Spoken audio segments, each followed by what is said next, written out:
Okay, now I have to reshare. Okay. So no one should hire me for technology, just FYI. Okay.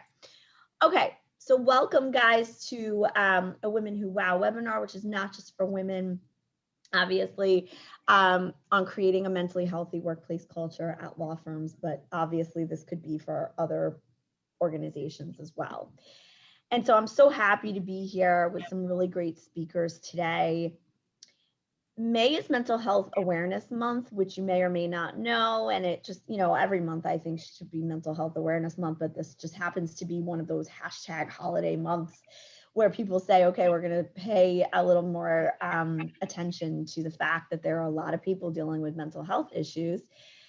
And actually it's 1 in 4 people, if you didn't know, have a mental health issue at any given time, including myself actually. And I'm sure many people who are here today dealing with one, and we'll get a little more into that. And so the whole idea of this is to talk about what's going on. And one of the things we talked about when we were planning this is that there are a lot of people who are dealing with mental health issues way before the pandemic. So we don't want this to be just about the pandemic and how that's exacerbated things, which it surely has. But there are a lot of people in our industry, the legal industry, who've been suffering with mental health issues. And I am very attuned to the fact that obviously there are lawyers who are dealing with issues, but as a staff person, there are a lot of people who are also dealing with a lot of issues as well. And isolation hasn't helped anybody. So we're going to talk about a lot of great things. So I want to just take some time to introduce our speakers. So I would love for each of you to introduce yourselves and tell us why you wanted to be part of this panel. So Diane, can I start with you? Sure. Can you hear me okay? Yeah. Okay, great.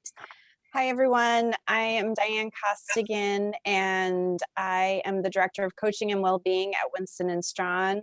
I have been in the legal industry for over 25 years now, but my role is really, I'm at Winston & Strawn, and before that I was a coach and consultant, where part of my practice was coaching lawyers on business development, but also had a big focus on wellness, stress management, peak performance. So this is a topic that's very important to me. And I'm excited to be here to share a little bit about what we're doing at Winston.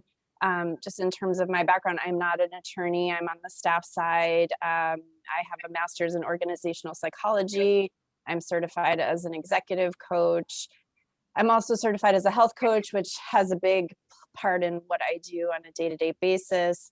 And I'm also certified as an emotional freedom technique practitioner, which is a stress reduction technique that we use at the firm, which we'll talk about a little bit later on, I'm sure. And thank you, Stephanie, for organizing this. It's such an important topic, and I'm really excited to be here, especially with the other esteemed panelists. Awesome. Thank you so much. And what I love about this is also we get to know each other better. And that's a great way to also make relationships, because part of my anxiety is about going to conferences and in-person events, which I'm not ready to do yet. So I still like Zoom for that. So Gina, could you introduce yourself and tell us a little bit about why you wanted to be on this? Sure thing. No, and thank you so much for organizing this and for just championing this issue. I'm Gina Pastorella. I'm editor-in-chief of ALM's global legal brands, so including American Lawyer and Corporate Counsel, among others, and have been fortunate enough to have been given the space in our company to really dedicate a lot of coverage to mental health issues as it relates to the legal profession, really starting back in 2019 with our Minds Over Matters year-long kind of investigative project into this issue that really continues now, because it's not something that you can just cover for a time and go away. And it was prompted by, honestly, a number of troubling stories we were writing, up through lawyer and staff suicides that were very sad to have to cover. And really, why does it seem that this issue is so prevalent in the legal space? It's certainly a broader societal issue, but it's one that has acute impacts in the legal space, it seems. And so we've really been focusing on reducing the stigma so that this can be a conversation that's had more widely. and really digging into what can the employer at least do and the individual to help improve circumstances, maybe not solve for everything, but focus on identifying the issues and giving a platform to talk through them in an open way, and hopefully making people feel more comfortable to share their stories and ask for help.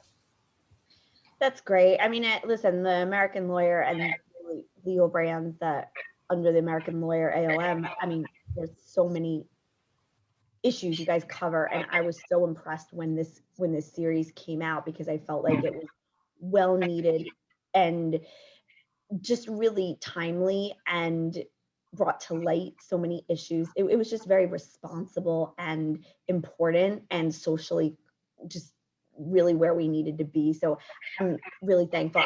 Gina participated in a panel that we did for the Legal Marketing Association conference that I co-chaired a couple years ago, and it was eye-opening to me, like in some of these statistics. I have a friend who was a lawyer at Sullivan and Cromwell who's 35 years old, who committed suicide a few years ago, and you know, there are just this happens, and it's going on. I mean, certainly our industry is not the only industry, but there are a lot of people who don't ask for help. There are a lot of people who and like we said, break the stigma, people who are embarrassed to talk about it and all of these things, and just feel like, you know, you are straight A student who went to Harvard and all of these things, and you know, you're not supposed to have these issues. And I think that that's something we're going to talk a little bit about later on. So I think bringing these issues to light was so important, and I'm really glad that you did it. So Gina's going to get into the study that the American Lawyer recently did, which is eye-opening and very important, and I'm really excited for her to delve into that research.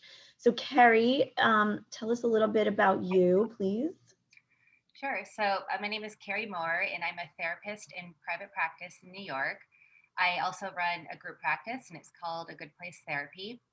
Before I started my private practice and then group practice, I was a social worker in community-based and community healthcare settings in various leadership positions throughout my career.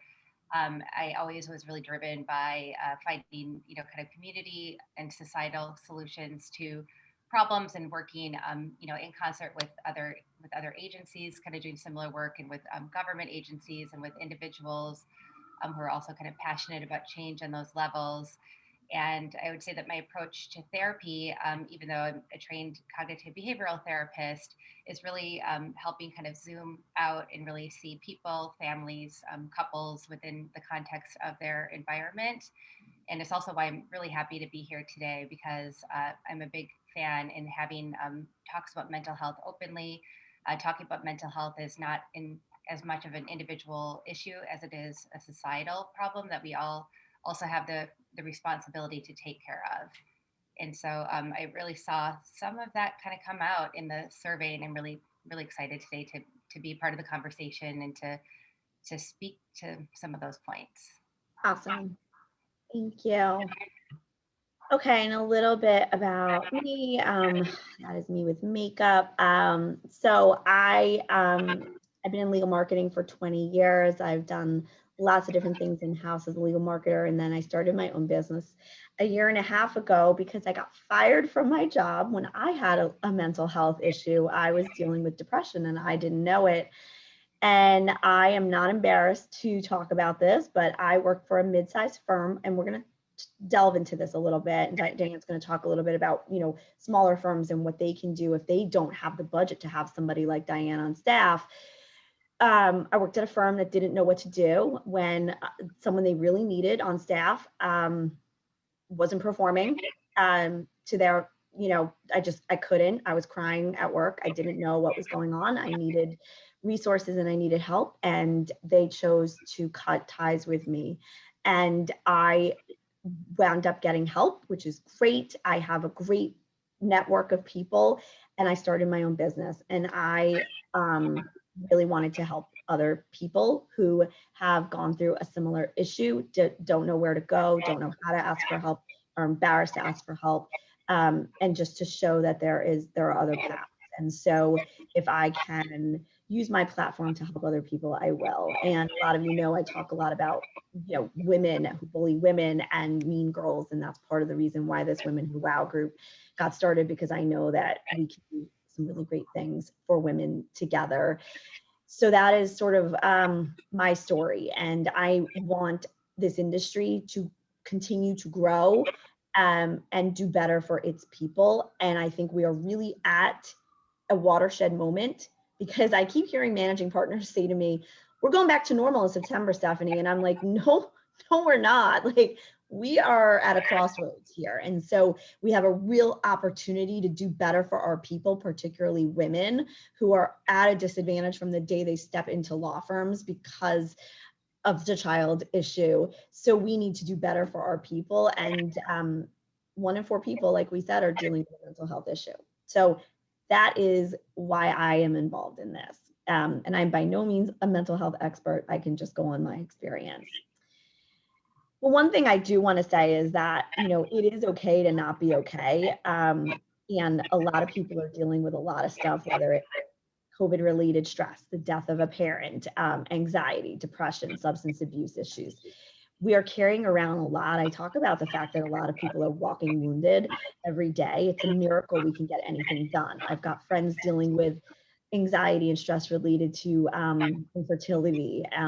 There are lots of mental health issues related to work, and we'll talk about that. And, no one expects anyone to be on all the time or pretend like you're not dealing with things. And Diane had such a great post yesterday, and I really appreciated your candor in that about, we are all human, and we're going to talk about what we each do to deal with the stuff going on in our lives. And I give a lot of credit to Carrie and Diane, who every day hear everything else that's going on with everybody else, and then they've got to go and deal with their own stuff, And so this is just something I pulled from the Depression Project, which I have we'll send around some of these resources, but just, there are a lot of people dealing with mental health issues and you don't know it. And that is probably the scariest thing of all.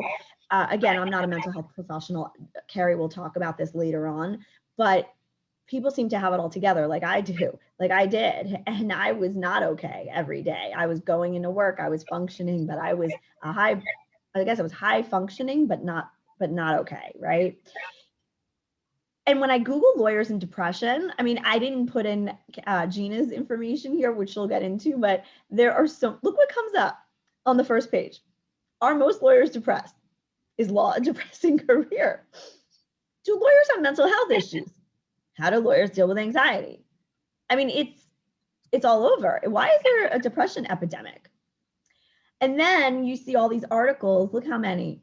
Are you stressed out about returning to work? My sister-in-law was saying, I was telling to the women here when we were planning, my sister-in-law has 2 kids under 2, and she's freaking out about returning to work, about not spending time with her kids. And also she doesn't want to put her kids at risk and her family at risk. And there's so many issues, right?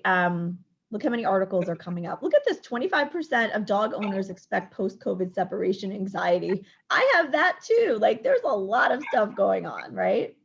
So we have a lot of issues. And so Gina, I would love for you to take us through the study right now and tell us, because we all said there were 2 things that just like flashing red lights, like anxiety and isolation were heightened so much by COVID, but by no means do we want to make this all about COVID. But tell us about the study, why you guys did it, and what were the findings for 2021?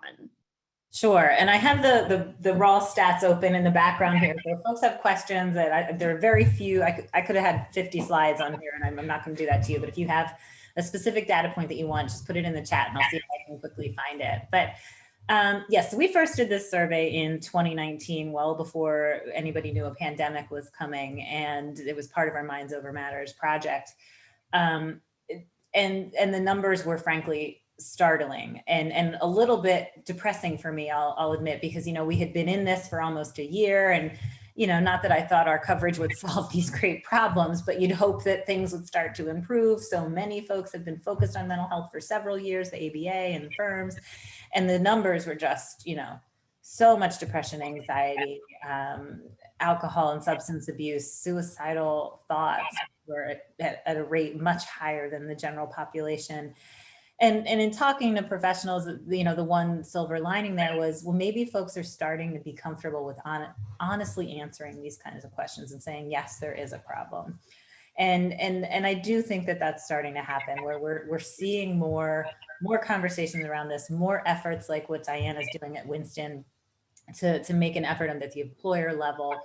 But clearly what our survey that we did toward the end of last year shows is that these problems still exist, and frankly, probably for more people, because more people are now suffering with various levels of anxiety and isolation being the two biggest ones because of the pandemic.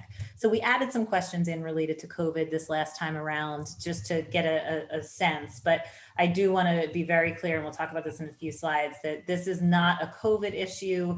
We shouldn't expect that when the pandemic is over that things will just brighten up. There are plenty of folks that have been dealing with issues long before this, and we need to make sure that our programs and our safety nets that we provide and our platform that we allow these folks to talk openly are all there and in place. So this, I'll focus on COVID at the start. I mean, 70% of people saying that it has made their mental health worse. And I think a lot of us can relate to that. But the other good thing is, has your firm made a larger commitment to mental health due to COVID? And I have heard that anecdotally, and this data shows that yes, firms are really trying. And what I hear from the firm side is that more people are participating in those programs. It's often webinars at this stage, but coming on, and Diane, I know I can talk to this, just people are more understanding of what it feels like to have anxiety. And while we don't want that for the general population, it may create some compassion and understanding that spreads this conversation to more people within the industry, I'd say. If you want to go to the next slide. So these are some of the reasons why particularly COVID has perhaps impacted folks' mental health. I mean, none of this is probably hugely surprising, but isolation, I have to say that when we started the Minds Over Matters project in 2019, that was a core issue then. And so it's not something that's going to go away just when the pandemic goes away, but it's certainly exacerbated by it. While I think that firms have a tricky thing to navigate here, because while talent certainly wants the flexibility of remote work or going into the office a few days or not, firms are really going to have to think about how they manage a dispersed workforce when it comes to trying to mitigate that isolation and making sure all of a workforce feels included in everything from assignments and career trajectory to mental health benefits and just being a part of the team. So that isolation thing, I think, is just something I would really talk about. And then the other thing that's not on here completely, obviously, is just burnout, the blurring of lines of when the workday starts and ends. And that is a major issue that we're hearing about too. And so, yes, not just a COVID issue. I just want to reiterate that again. And these are questions across the surveys that just ask about depression, anxiety, any other mental health issues.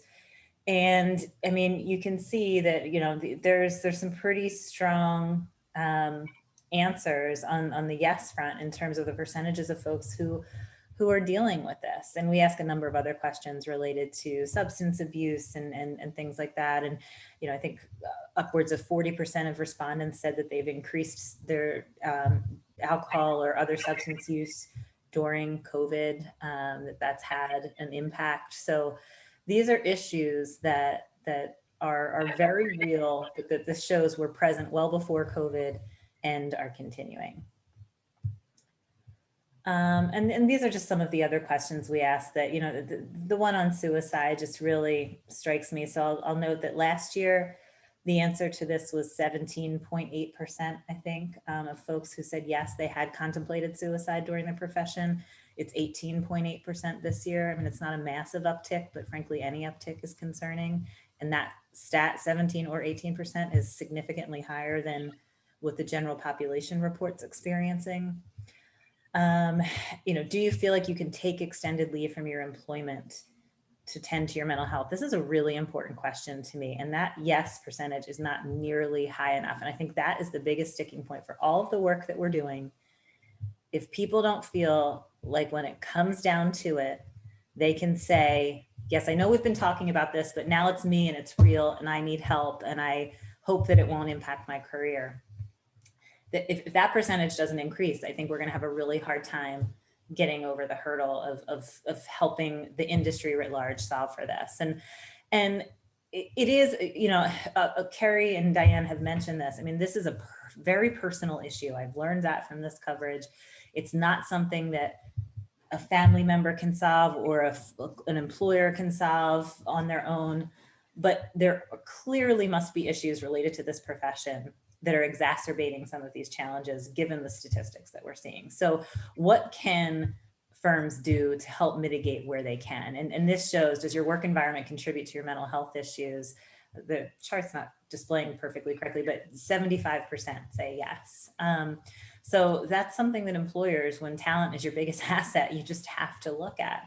And I think a big part of that, so it's mitigating those stressors, and then also really walking the walk when it comes to making people feel comfortable utilizing the supports that you say that you have, and making sure that taking advantage of an EAP or FMLA to take some time for yourself doesn't negatively impact a career, and showcasing examples. And I've always wondered, like, what responsibility does your employer have? And I don't know. Like I always said, like, does my employer have a responsibility to me and the other employees to make sure that my mental health is okay and that I'm doing okay if I work for you, if I'm an at-will employee, right? I don't know, Diane, maybe you can to that a little bit. I don't know. I don't know from like a legal employment law perspective, and we talked about this on our prep call. I think even before the ABA study, taking care of the well-being of your employees is just a smart thing to do from a talent strategy perspective, right? You have healthy and happy workers, you'll have productive workers, and it's very hard to excel if you're not well. So I think before all of this, it was just a good thing to do. Then, the ABA study came out, and it's clear that it's also the right thing to do, right, from an ethical, moral perspective. And I think, and I'm so grateful to Gina for having all these statistics now. It helps my job. It definitely makes my job easier in terms of compelling people to take things up to the systemic policy level. But I think now it's like a necessary thing to do. So I don't know if that totally answers your question, but I think it does. It does. I mean, it is the right thing to do, but I also felt like, okay, I will be a better employee if you help me, but also you have a responsibility if you're the one creating the environment in some ways, right? Like, because what Gina said, right? There is something about the legal environment that makes it a little tougher, right? The pressures, the billable hour, the work, maybe the way certain people talk to you. There's something about the environment that is unique that makes this a place where mental health issues happen more frequently. We know there's an issue. If people are contemplating suicide, people have anxiety, there's a certain type of person that does become a lawyer. I understand that. Certain kind of people like me and others who work in law firms in general, you're high achievers. I understand that. But there's something about that environment that brings out something. So if you are creating an environment like that, do you have a responsibility then to your people to take good care of them? I think you do. I mean, I can't tell you how many times, and I know I can give you stories about the way I've been spoken to or the expectations. You have to get something done. It has to be done today. It seems impossible. So I stayed up all night and I did it. And why do you think law firms have showers in their office? Do you guys know how many law firms have showers in their offices? Like, I mean, it's. Well, one way that we approach it that maybe I should consider a part of our well-being strategy is we have a respect in the workplace committee, right? And so for situations like that, to your example, Stephanie, if someone is creating unmanageable expectations or even frankly having manageable expectations but not being kind and supportive and collaborative in how they're communicating about those expectations, or managing to those expectations, then we do have a workplace, a respect in the workplace committee that can address that. I'm glad that you guys do. Yeah. It's a tough place. It's gotten better, but there is something about the law firm environment that makes it a little bit more difficult for people to work in. So I think the bigger question that I see in coaching is, based on all this data we're seeing, and I'm sure Carrie can talk to this, I think we're all in survival mode right now. We've been in chronic stress, we're in fight, flight, or freeze. And I think what happens is, we have this workplace committee, we have our mental health first aid. I can talk about all the things we're doing on the well-being front.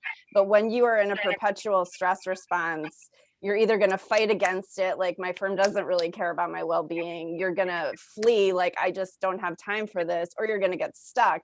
And I think that's, in any of those things, that's sometimes what keeps people internally at a firm from taking use of some of the resources or reaching out to somebody who's on the, workplace committee. And I think, Gina, one of the questions was, do you feel safe raising a mental health concern? So, and the answer was, I think that was one of the ones that was disproportionate between equity partners and associates. And I can see, if you're in prolonged states of stress, even if it is available, it doesn't mean you feel comfortable enough to actually make use of it. And I think that's probably where a lot of the problem and the disconnect is. yeah. So Yeah. Sorry. no, Gina, go ahead. Sorry, I didn't mean to cut you off. I just thought that was important. So please go ahead. I don't know if you want me to go. Oh, look at that. No, I just wanted Carrie to, I think Carrie wanted to jump in before I go to the next slide. I wanted to. Sure. I just wanted to speak to the kind of the culture and the viewpoint that the leadership would take in a culture of a firm, because I think it kind of boils down to, not is it the business's responsibility to take care of the people so that the people are happy and productive and doing what it is that you need them to do, but also is it a question of an either or? Is it business first or people first?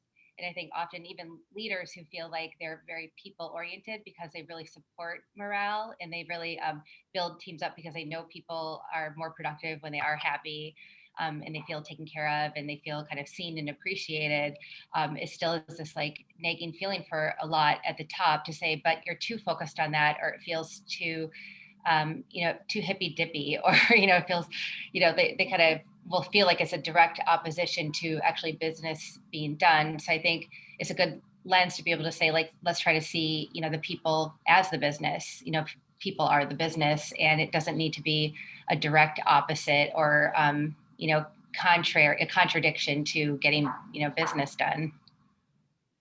Yeah, and feel free to go to the next slide if you want, Stephanie. But to that point, I mean, to give the employer a bit of credit, I talked to one managing partner of a firm, a big firm, he's probably more dedicated to this issue than I've seen of any managing partner. He worries about this for his people, and he was recounting a situation in which ultimately, unfortunately, an employee died by suicide. And this was after they had tried to help, but the beginning stages of it are often, particularly when you don't know if an employee has an underlying issue, it comes across as just bad employee behavior, right? You're not doing your job. You're being obstinate. You're combative. You're just, it's not always clear that it's a mental health issue. And so it becomes this balance of managing an employee who's not meeting the business goals, but identifying that underlying cause of why. And it is tricky. And then that it is where, there's so many different levels of mental health struggles and the personal issues, the societal issues, the employer issues. So it's I don't know that I have a broad point there, other than, and yes, Elena, I just saw your post. It is 18%, almost 19%.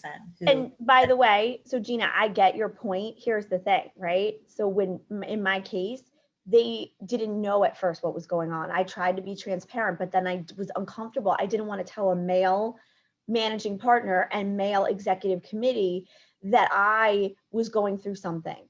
And I didn't know what to do, but my work was suffering because I was suffering. You can't separate your personal life sometimes from your work. So I did go to them and I said something and they told me, well, compartmentalize, put it at the door, Steph. Just go gangbusters at work. Really focus on your work and, do a great job, and then pick it up at 5 p.m. as if mental health issues as if you could put your mental health issues on pause between 9 and 5 p.m. And I find a lot of small law firms, small mid-sized firms, and even big firms, some of them don't want to deal with this. They want productivity, they want hours, they want billing, and they also have cultural issues that some of them look down upon people like this. They thought it was performance, right? At first, Stephanie's not doing a good job. She's a problem. We have to deal with the problem. There was no compassion, empathy, etc. They don't know because they don't have someone like Diane there. And then, is it worth fixing the problem? Can we fix this? I don't know.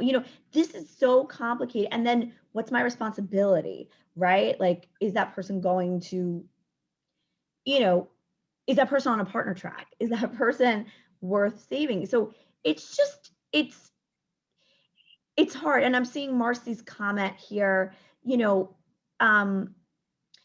So Marcy, I'm so glad you're here, Marcy, but Marcy's comment is, it's like, it's missing, the leaders are missing empathy skills. Right. And you can have as many consultants come in and teach you about what to do, with this. But, let me tell you something.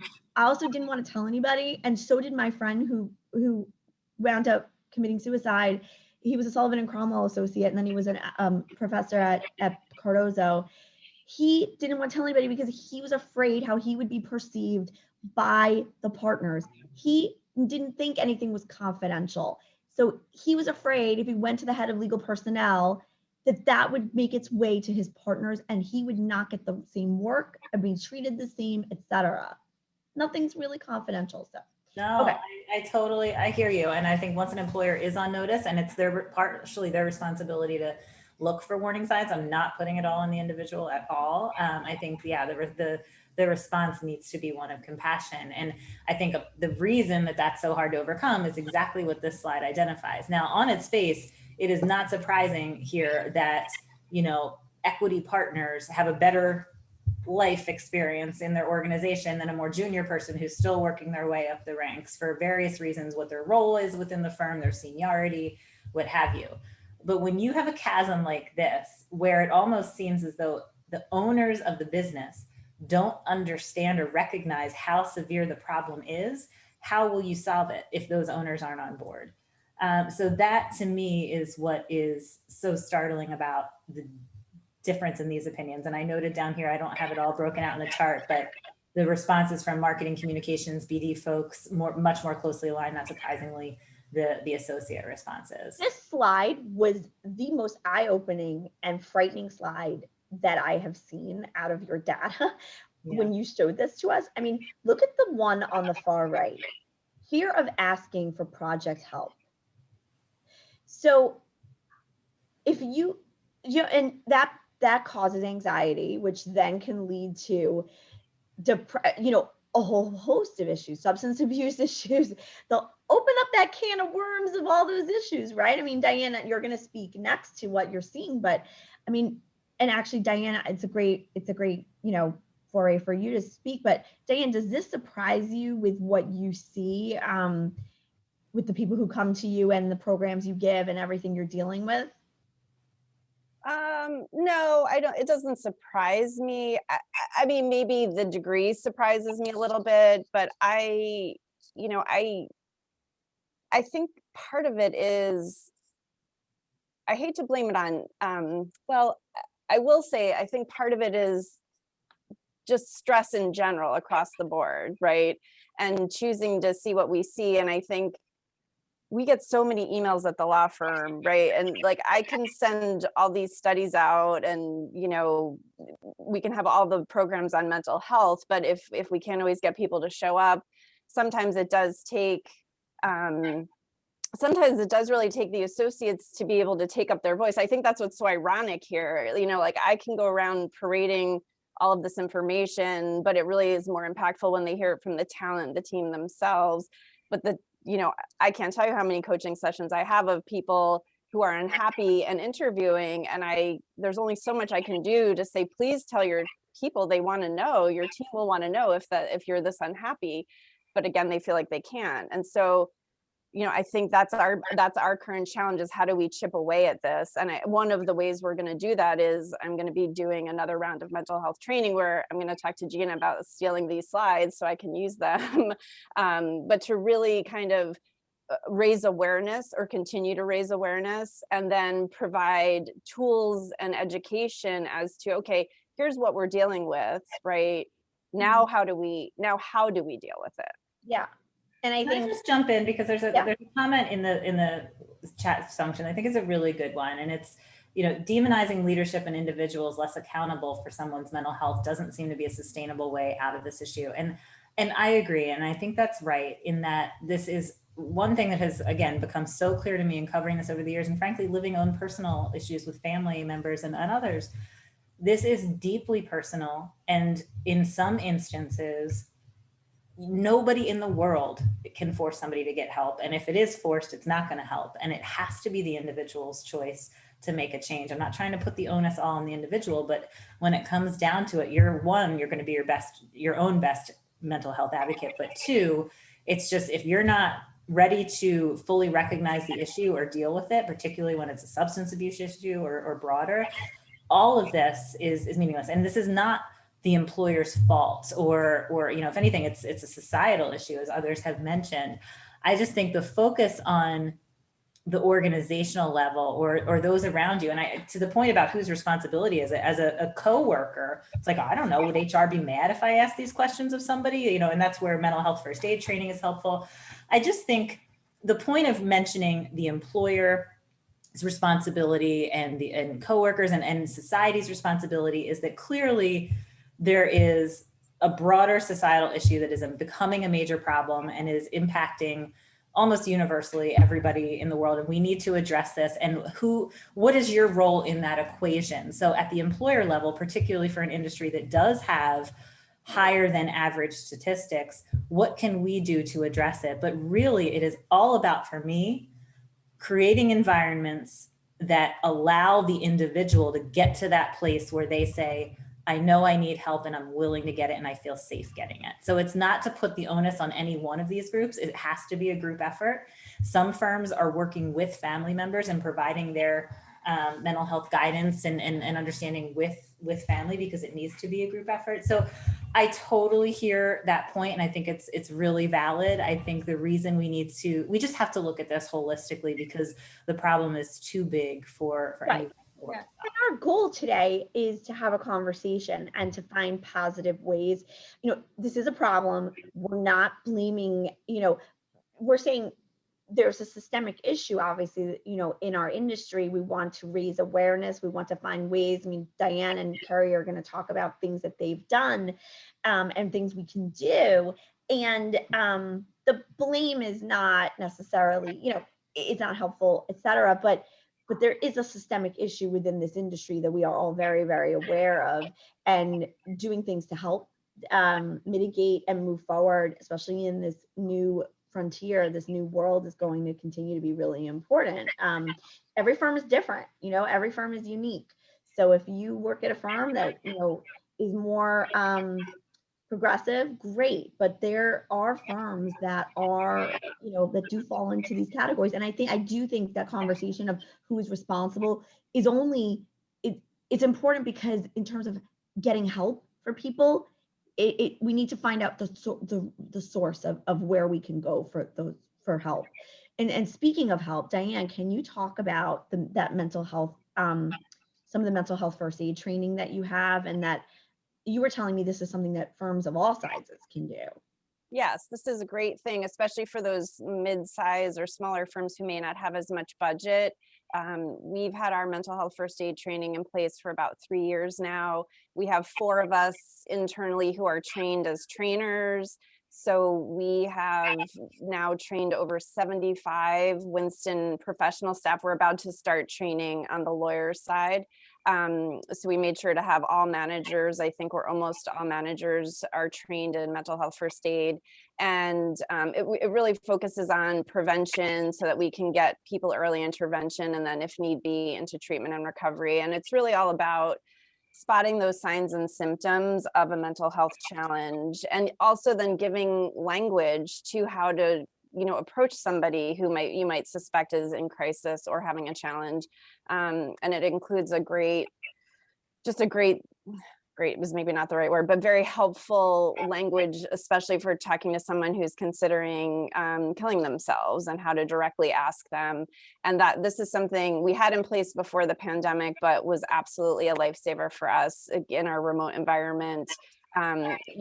Even down to sometimes if I'm doing a training on stress management, which we've done a lot of this past year, sometimes I can tell in the comments or questions people ask me in the private chat that there's a trigger, like there's something I need to follow up on. And so it's, and I know other people have done that as well. So I think that was something that we were really grateful to have this year. And I've had a lot of people at other firms reach out and ask me about this. And so the organization we used is here, and I highly, highly encourage other firms to do it.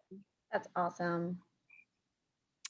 This is just some other stuff we do. So I would say we try to have a global approach, and all of our well-being resources are available to all staff and attorneys. Very occasionally we might do something only for staff or only for attorneys, but for the most part, we try to have a global approach, monthly support. We had a mindfulness program in place that's gone remote. Just recently in January, we added in Wellness Wednesdays, where we do half an hour of real-time stress management. So we do mindfulness, we do breath work, we do EFT tapping, which I mentioned in the beginning, and then progressive muscle relaxation. And that's just also a nice way for us as a community to get together and kind of, again, try to beat that isolation point that we saw earlier. And then we also each month have a well-being program. Often it's an external person who comes in, and it runs the gambit between peaceful parenting or just how to manage your time better. We definitely partnered with our EAP a lot this past year, had them come in and do a lot of different things. And, it is one of the resources that our mental health first aiders will give to someone if they determine they are in crisis or have a challenge. And then of course we have a place on our intranet where all of this is available so that people can go there. And then there's also, we've offered everyone the Calm app, and I don't know the exact number, but I think we probably had 300 or 400 more downloads in 2021 than we have previously. So we try to do things that are kind of people can do on demand on their own. Everything we do, we always record so that people can come back to it later. But so that's kind of our blanket approach.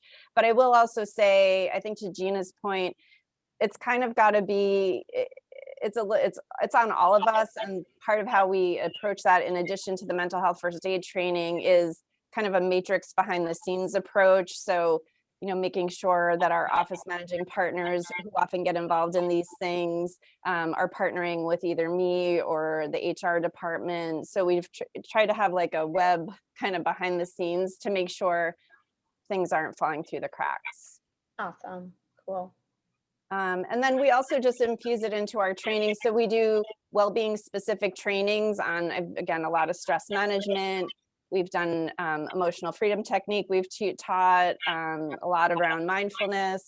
But then I also think it's important. I think this is where, again, those mid-level firms who may not have a well-being person, there's so many competencies that are well-being adjacent. And number one is leadership, right?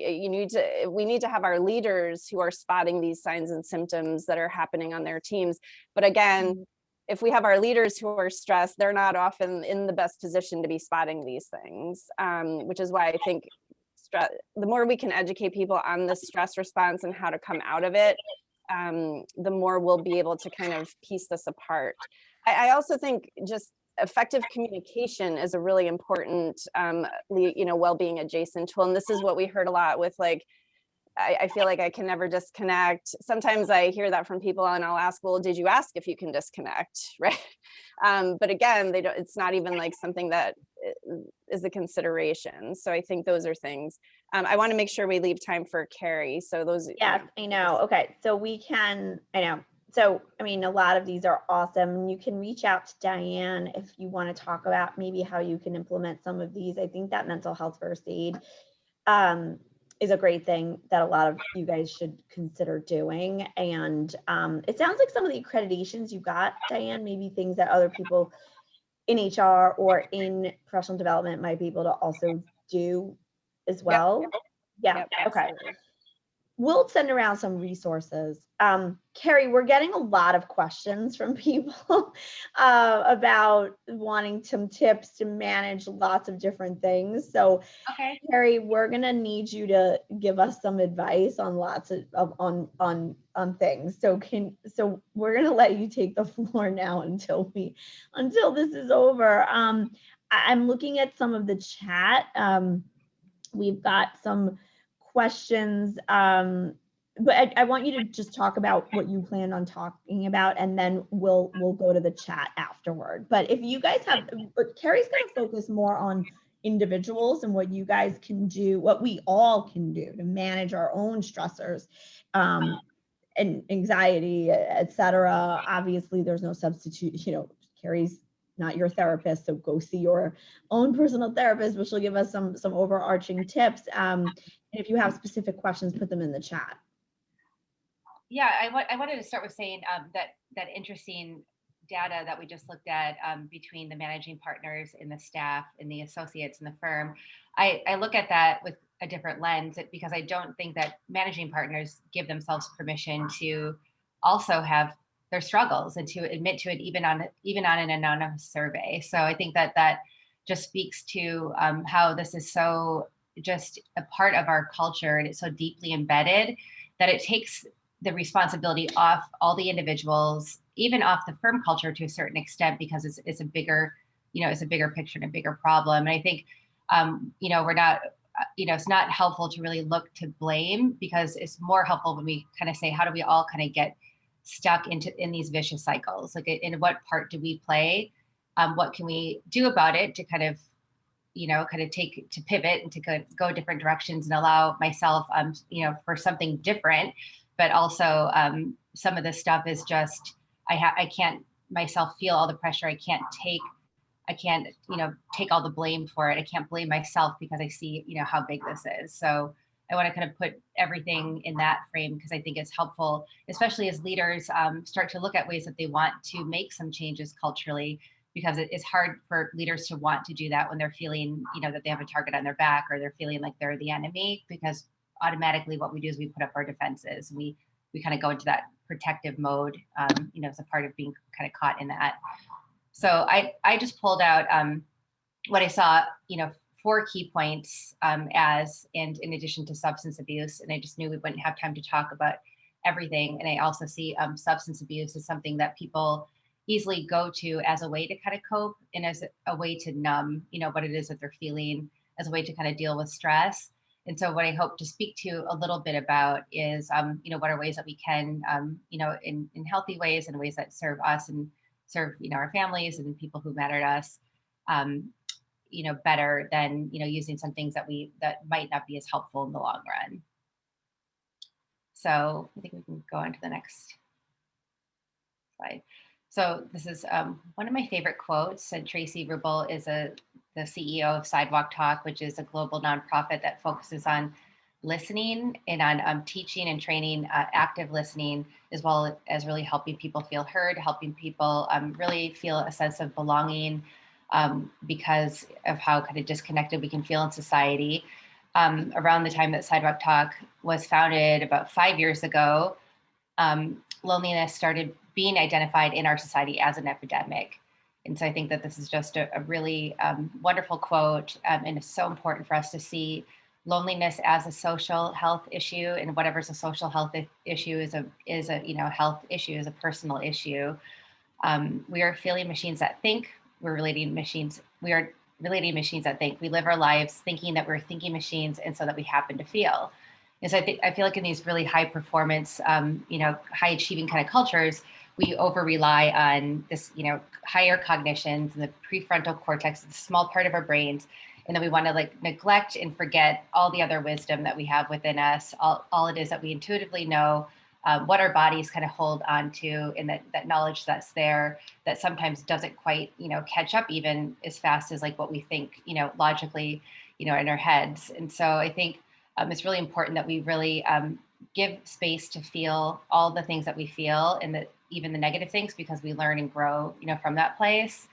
And also that, in the research, we do find that, that's things that are, social, like things that kind of happen in our lives, things that happen in our world, social contact, which we had limited social contact with others in a real felt sense during the pandemic.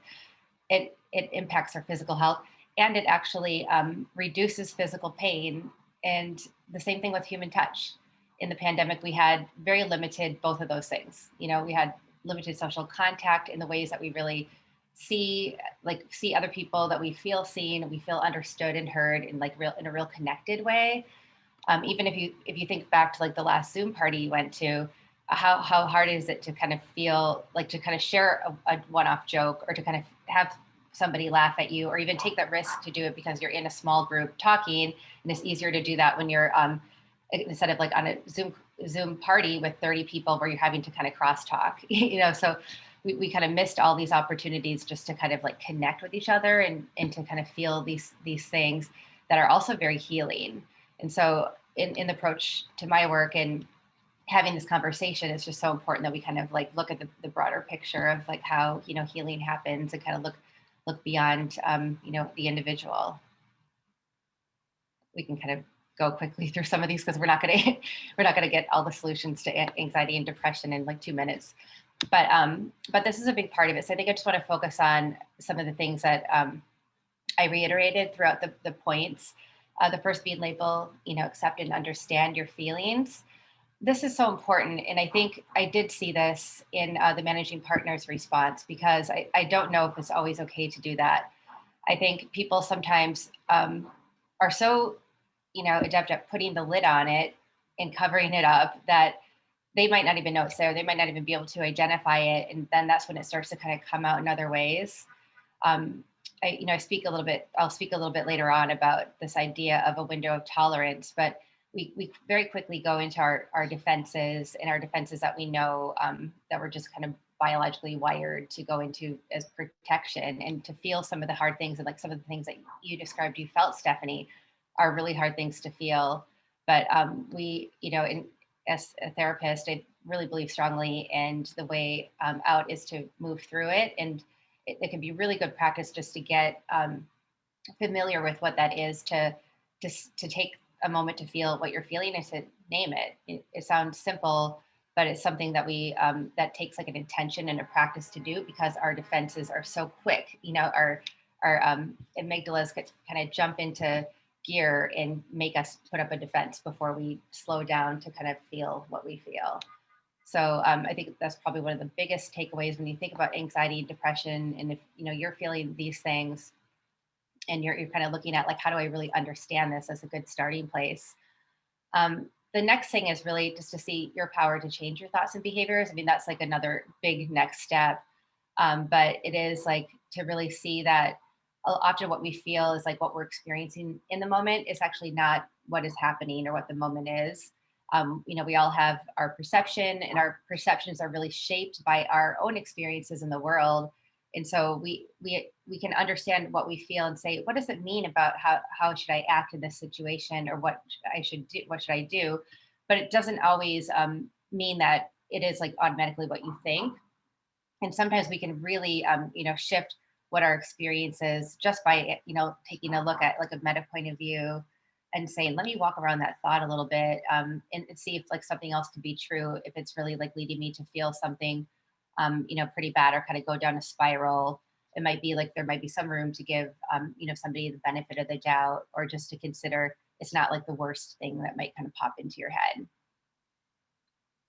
So all those other things I think are also important. And I think we can move on to the next slide in the interest of time. So just speaking a little bit more to loneliness and isolation, this really stood out to me in the research study.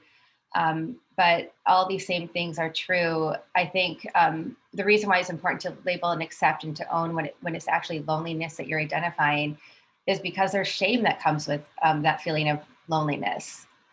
And when we feel ashamed of something that we feel, it's because we're actually making it about us. You might have heard a big distinction between like feeling guilty about something and feeling shame is that feeling guilty is about like maybe something that you did that you want to reflect on or that you didn't do and something you can kind of learn from. But feeling shame is something that's like much deeper and it's kind of a darker place. It's harder to kind of heal because you've really internalized it and you've made it, a story about yourself. And so I think a lot of people walk around with that about loneliness. And so I think it's important to see before we even give any tips or the things that you can do to really connect with others and feel less lonely is just to know that, to really own it and be honest with it because we're social and we're wired to be this way and there's nothing to be ashamed of when you feel it. There's things that we can do. There's things that are not fully your responsibility alone to do. But some of the things that are helpful, when you are really feeling that, and if the pandemic really made it worse, and I'll talk about pandemic reopening too, and what some things are to do, is really kind of seeking meaningful connections, like in our personal lives that can involve some risk, because often we think, to be kind of basic or to be professional in our presentation is really how we're going to be accepted, and we have that, what I like that fear of, displeasing others, that kind of prevent us really from showing us our full humanity and who we are, when really like what other people connect to is like seeing who you are and then feeling that they have permission to kind of also be who they are and kind of take off the masks. So I think I really would urge, people if they're struggling with this to really think about that, like what are the ways that you can take a risk in, seeking out that more meaningful connection. The other thing is also just to do things, to reconnect with those things that give you joy and that give you the sense of like vitality and aliveness and where you feel really good about yourself. And that's because loneliness, people often don't think of it this way, but it's often like what we get from other people socially is like what we feel about ourselves, like feeling all right in the world because I'm feeling seen and heard and, understood by you and seeing myself through your eyes. And so I think sometimes just doing things where we can kind of say, oh, I also love like who I am and I'm feeling good. And, knowing, why I'm here and what I love about life again, I think is, a good, practice to kind of get into at this point in the pandemic. You want to go on to the next slide? Sorry, yeah. Okay, good. Hang on, sorry. Okay. Yeah. So, so I hope you see some of the patterns in all these different themes because they're really not separate. I mean, really what I hope we can do is really kind of take that big picture perspective and see the ways that all these things are connected, and that when we're looking at something that we're feeling, that we're suffering from, I think somebody in the comments had mentioned cliques in law firm culture.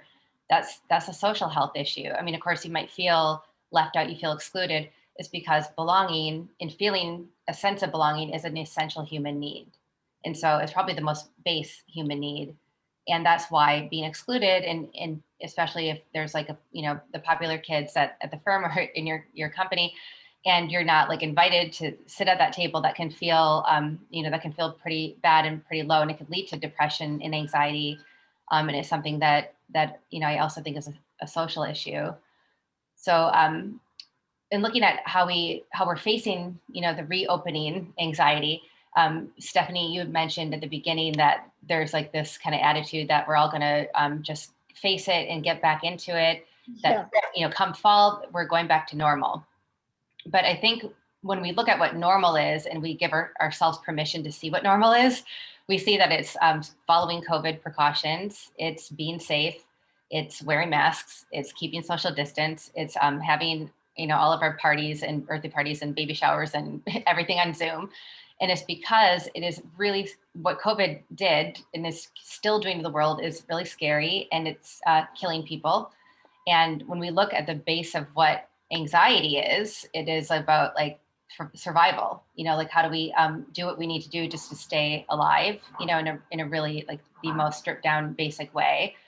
And so naturally, like taking off our mask, like Stephanie, how you described being at Trader Joe's without a mask and putting your mask back on, like that's what it triggers, like something that we're not thinking about logically, but it is like this doesn't feel normal, this doesn't feel right. So I would just say, like, this idea about like, we're just going to go back to normal and we all need to face it. Like, let's just take it slow, because what we know is normal is, keeping safe. And that makes sense to us because we're afraid of dying. We're afraid of our loved ones dying, and we're socially responsible people. So there's no reason not to go slow, just feel it out. One thing I've been talking a lot to my clients about, and I've been doing myself, is just attuning to myself, which is be okay with what you feel physically and emotionally. Pay attention to before and during and after an event. Like I had last weekend, a couple bigger events, and I thought I was so excited to like go see different groups of people and do all these things. But then I found myself really exhausted on Sunday night, and I continued to be really physically tired and drained on Monday. And I was like beating myself up for it a little bit. Like, why do I feel so tired? Like, what's going on? I thought I got a good night's sleep last night. And then when I was reflecting back, I realized it was just being social and just like feeling like I'm having to do so much catching up, and that I haven't, the social muscles have atrophied. A client of mine said that she felt that way the other day. She said, my work brain is like 100%, but then, my social brain is like, I'm forgetting words. I feel awkward. It's like an atrophy, because we just need to work that muscle. We need to kind of build it back up. I feel the same way. Exhausted after our first birthday party this weekend, just FYI. Like, I'm like, oh my God, I like don't know how to interact with people anymore. So Right. And then you're hard on yourself, and then you have like the negative message, which really makes it worse. Like, oh my God, like what's wrong with me? I have nothing interesting to say. Like, nobody's going to want to talk to me.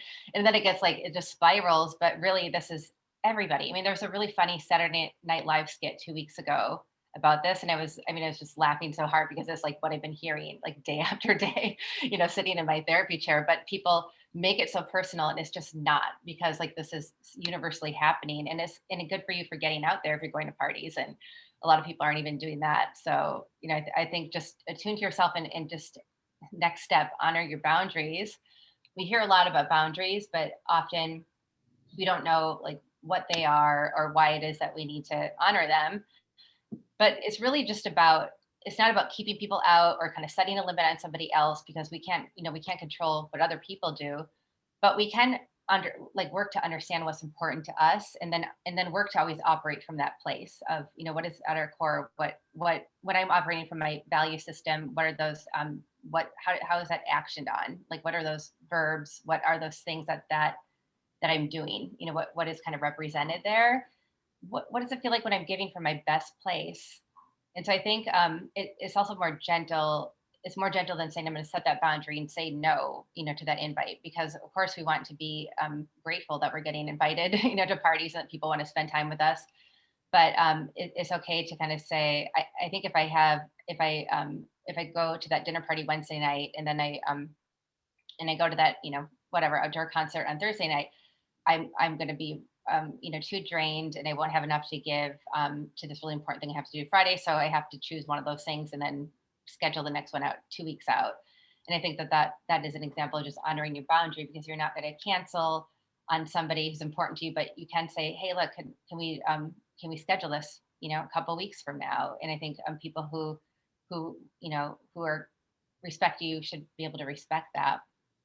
I think sometimes not honoring your boundaries, when you think about what gets in the way of that, and like, why do we have such crappy boundaries? And then we want to blame other people for, what we said yes to begin with, is really because it's hard, it's hard to, I think the top things are, we don't think that we're, worth it on a fundamental level. Like, we don't think, and especially in the workplace, if we're talking about legal staff or an associate in a law firm, like it just feels like you don't have the right to it. And your job is just to do what's asked of you, or just to do what people expect of you. And the second thing is to make people happy, and the fear of, making people unhappy, that there can be a real like people pleasing, at the core of that.